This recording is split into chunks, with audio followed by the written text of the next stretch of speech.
biso te ba tomoko ba uti ba ndeko de balo to ba na mboka na biso ba cas suspect ko kozala na immeuble moko awa na commune ko tango toyeki information wana mbaga moko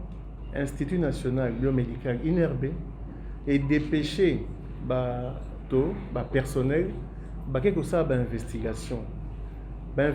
l'objectif ba commune immeuble police ipe ezalaki déjà wana esali isolement ya immeuble bato ba na kati bazobimate ba contrôler bato 146 personnes na contrôle wana résultat ebimi ete 25 baza testé positif, 20 bazali na nationalité indienne, 5 ba congolais.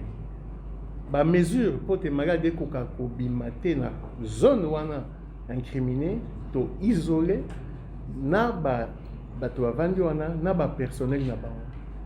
Bato bazali malade, c'est-à-dire testé positif. Bati bango na salle moko baza en isolement.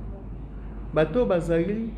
testé négatif mais baki na contact na bato baki malade bati bango pe esika mosusu po te tozela po babengi temps à quarantaine et les cas ezali 14 jours. Alors bato bazala na kimia situation ezali vraiment na contrôle parce que ba investigation esalemi INRB ezosala ko babengi séquençage batala molongo ya virus sur les variants ni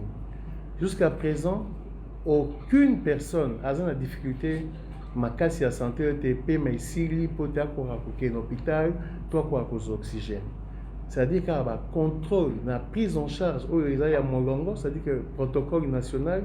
bato bazana mo ba symptômes ba kozoba kisi bato bana ba symptômes té ba kovanda en isolement et hors contact na population na kosenga